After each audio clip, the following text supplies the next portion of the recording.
everyone, it's me, Cynthia. I want to thank you for stopping by my channel today, Living with MS in Texas. I'd like to talk to you today as a follow-up of the video that I posted a couple of days ago about those hidden MS symptoms that our friends and family members sometimes like to compare to their own situation. That video has prompted some people, I think, let me see, how shall I say this? Some people have expressed concern that maybe I'm putting my health at risk because I'm not on a traditional medication to manage my MS. So I just wanted to talk a little bit about my journey, or remind people of my journey and why I do things the way that I am. First of all, I want to say I thank you for the concern, those who have expressed concern for my health. I feel like we're friends, so I want to first let you know that I'm okay other than the MS and the MS symptoms, which I've always battled from day one. And number two, I am not here to advocate that anybody follow what I'm doing. If you're on a medication and you're doing well, continue with it. I'm not advocating that anybody manage their disease any particular way. You guys know that multiple sclerosis is a disease that is very unique to everyone. I don't know that anybody's symptoms are the same and how they're managing it. Some of us are on different treatments or not, but it's a unique disease and should be managed uniquely to you. So I'm not here advocating that you do anything. Just sharing my information because it might be helpful for you. So, just to refresh your memory, everyone, and those of you that are concerned, my MS presented itself initially as optic neuritis, or that was the manifestation. My first episode was optic neuritis back in 1990. Left eye, lost 80% of the vision in my left eye. It came back, the vision came back. There's damage to the optic nerve, and I've lost color acuity in both eyes, actually, it seems, and peripheral vision on the left side. So that will never be corrected. That damage to my optic nerve will never be corrected. At the same time, when that was going on, I also was experiencing numbness and tingling in my fingers and toes.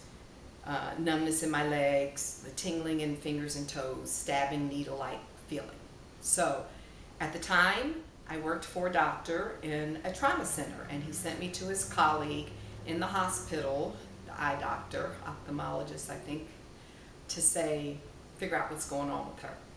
Got my diagnosis, went back to Dr. K, we'll just call him Dr. K, don't want to put his name out there, but I gave him the report from the doctor, and he was like, interesting, optic neuritis. He said, did he tell you anything else about it? And I was like, no. He just said it was optic neuritis. So Dr. K said, I don't know what percentage he gave me, but basically he told me there was a high likelihood that I would one day go on to develop multiple sclerosis, that optic neuritis is very often the first symptom that people experience with multiple sclerosis. He said it's going to take you years to get a definitive diagnosis. No one's going to want to tell you that you have multiple sclerosis. At that time, 1990, there were no therapies being used in the United States to treat multiple sclerosis. So I couldn't have been on a medication even if I wanted to, not living in the United States. He said, but they're just going to treat the symptoms, so it's going to be a long haul, basically, he was saying. So I'm cool with that. You store that away, okay. So that's 1990. From that moment, and even prior to that, I was experiencing all the same symptoms: the numbness and tingling, the fatigue, the blurry vision when I found myself being extremely tired, and my inability to tolerate heat, extreme heat, and in particular humid heat. So that's 1990. over the years, I'm still battling these symptoms, We're over in Germany on a tour with the military. Come back in 95 and it feels like it's worse. So I don't know if it was travel or what was going on, but the symptoms just seemed like they intensified. So, okay, it's time to go back and see a neurologist and try to figure out what's going on. So I go to a neurologist. Neurologist does an MRI. I'm claustrophobic, so I couldn't get in a normal machine. I had to get in one of the wide machines. Terrible experience. I even had to have Valium still in the open machine, but that was it's making me nervous even thinking about it. Anyway, so that's 1995. Get the results back. They did the head and the spine. Get the results back. There's some abnormalities on the brain MRI, not the spine, but on the brain. Multiple sclerosis should be strongly considered. That's on the MRI report. Do I get the diagnosis of MS? No. The neurologist said, you're depressed. So he puts me on Prozac. Yeah, I was supposed to take a pill every day, because I'm depressed. Well, yeah, I might have been depressed, but that wasn't really what was going on. So I stopped taking those pills. I never even really followed his directions of how to take it. I took half a pill every other day. That stuff is like speed. I lost weight, so that was cool. But anyway, I realized that this is a bunch of crap and stopped taking that. So that's 1990, 95. Still no diagnosis. Over the years, I'm still dealing with the same fatigue, blurry vision, inability to tolerate heat, numbness and tingling, starting to have a little balance issues, vertigo, not being able to sleep, things going on, stabbing pains, muscle spasms, like all kinds of symptoms that are MS symptoms. But I figured, okay, why? I'm just going to deal with the symptoms. I didn't know at that point that they did now have medications that you could take in the United States. But I'm just dealing with these symptoms over the years, just kind of going with it, dealing with it. 2010, going to work one morning, walking across the parking lot, holding a gallon jug of water, slips out of my hand. It's almost like I threw it down. I couldn't grip it. It was really hot, humid, Washington, D.C., summer months, muggy, unbelievable. So pick up the little plastic container, put in the recycle. I'm on my way into the building where I work. I have to go up some steps. I fell going up the steps, banged my head, hit my head, and caused a puncture wound. So now I have to go to the ER, get these stitches. I'm talking to the ER doctor, kind of going through my whole medical history. She says, it's probably time that you get another MRI and see what's going on. So I do. That's September 2010. I get an MRI. Results come back in October. Then I get an appointment with the neurologist in December. He gets the report, he's reading it, and he says, yes, not only do you have, and this is after he gives me a physical, reads the report, my medical history, everything that's going on, not only do you have multiple sclerosis, but you should have been diagnosed back in 1990. So you do the math. 1990 till 2011, what's that, 21 years that I had MS, and maybe it was before that, but definitely the symptoms started in 1990. I get a diagnosis in 2011. That's 21 years and no medication.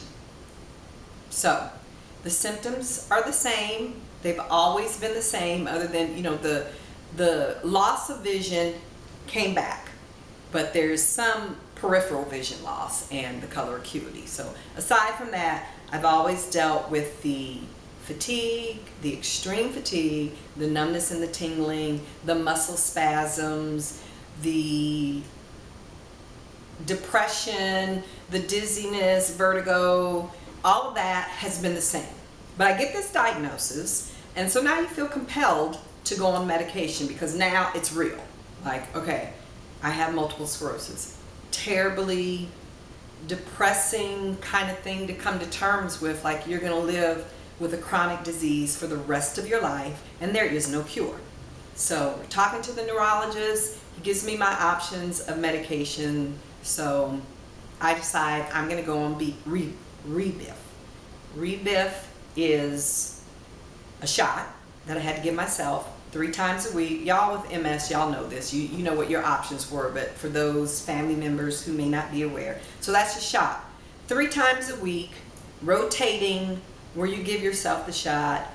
The symptoms, the side effects from the medication for me was worse than dealing with the symptoms of the MS. So let me see, Rebif. What does it do? If you don't have depression, you'll get it if you're on Rebif. For me, it was the depression started and then it intensified to where then I was having anti-anxiety. It affects your liver. It affects your immune system. So it won't be the MS that kills you, but you might get an infection from something else. So, the flu-like symptoms that go along with Rebif, and my body never adjusted. So it's 3 times a week, giving yourself this shot, rotating. Sometimes it was here, thighs, the buttocks, the fatty places. So it's a sub-Q, so you don't have to go down into a muscle. So 3 times a week. Give myself the shot on Monday, always at night, so that I could try to sleep through it, take the Tylenol or whatever it was I needed to take to try to deal with the flu-like symptoms, and then start feeling better, sometime Tuesday evening. And then, the next day you got to give yourself a shot again. So it was a vicious cycle, and then I was having problems sleeping, so I got to get something to help me sleep, medication to help me sleep. So I'm on the Rebif. Then I have depression that gets intensified, so I'm on an antidepressant, and then anti-anxiety, and then something for pain, and then something for energy, and then something to help me sleep again. So it's a vicious cycle, horrible. And my body never adjusted to the Rebif. So I'm coming off it. I cycled myself off and went to a healthy diet. I went vegetarian, green smoothies. Seemed to be a good thing, helped me with my symptoms. Not all of them. Again, I've always battled with the fatigue and different things, no matter what I'm doing, whether I'm on a medication or not on a medication. So that was Rebif. When I decided I wanted to retire from the federal government, in order for my neurologist to sign off on my application for retirement, I had to be on some type of therapy. He said he couldn't really support it if I wasn't on a therapy. And I get it. Traditional medicine would dictate that you be on some type of medication to manage your disease. So next, I tried Tecfidera. Huge horse pill. 2 big old pills twice a day that I had to take. So Tecfidera comes with some of the same side effects, but worse. So it's not flu-like, but it affects your liver. So every 6 months, with both of these medications, and maybe all of them, you're going and you're getting your liver checked to make sure your liver is still functioning properly. I'm a drinker, so my liver is, gonna have some issues anyway, but surprisingly on those visits to get my liver checked, it was, it was doing okay. So I didn't really have a problem with my liver, but the medications do suppress your immune system. So again, I was sick. I got the flu. I got, colds all year long, different sinus infection, because your immune system is not what it should be. And then I also, twice a day, when I got to take these pills, and again, my body never adjusted, I would break out. It's almost like hives. These splotches, red splotches. It would itch so bad, my back, it was horrible. And I even, on a couple of occasions, scratched because I couldn't get relief so bad till I broke the skin, And again, even though I'm on this medication, I'm still dealing with the same symptoms. So I decided, for me, the side effects for the medications that were supposed to help me were worse than dealing with the disease. And then, I looked at, look at your journey. 1990, I should have been diagnosed even though I wasn't. 21 years later, I am diagnosed, and I have not gotten to a stage of being debilitated. So I'm 56 this year.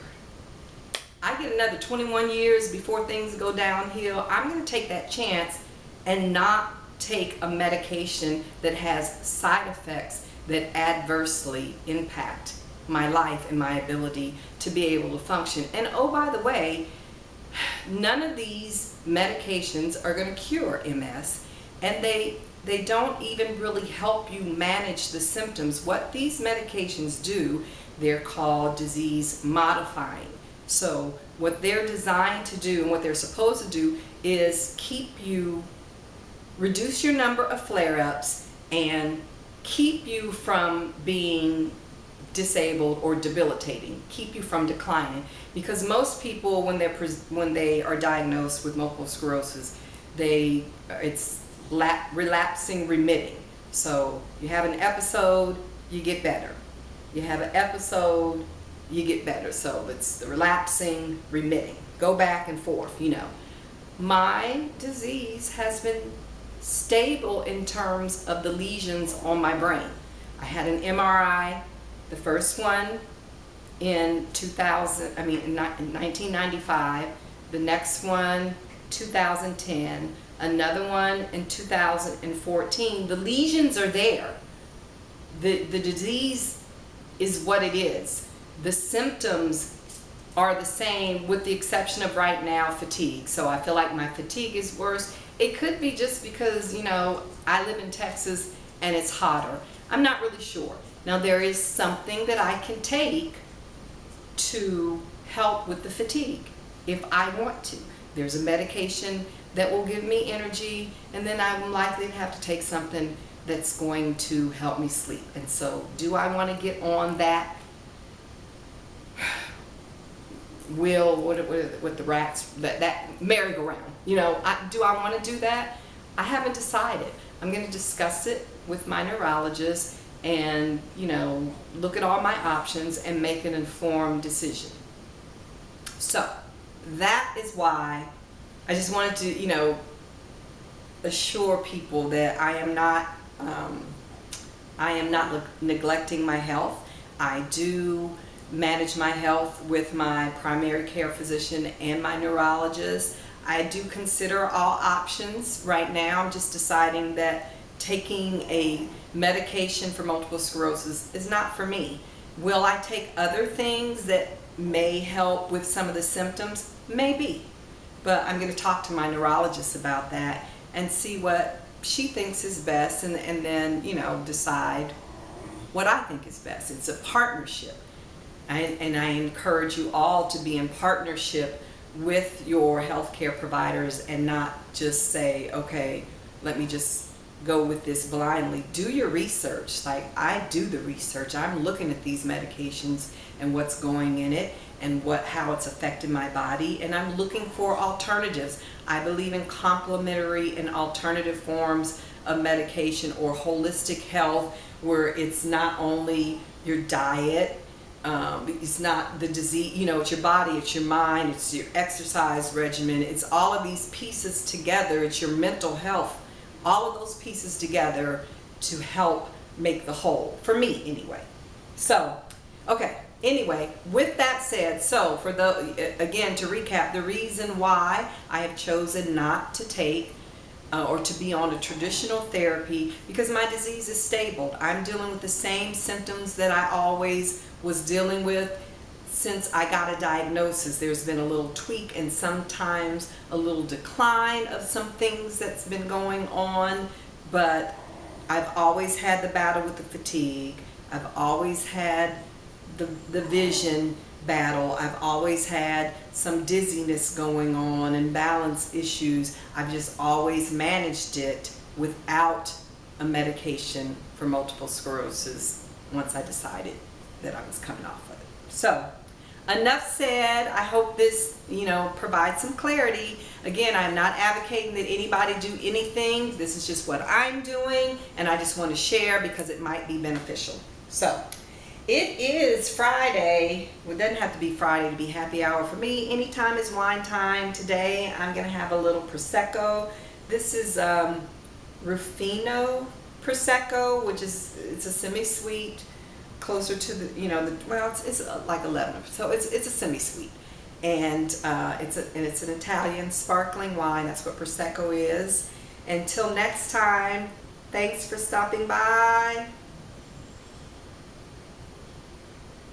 Cheers. Bye.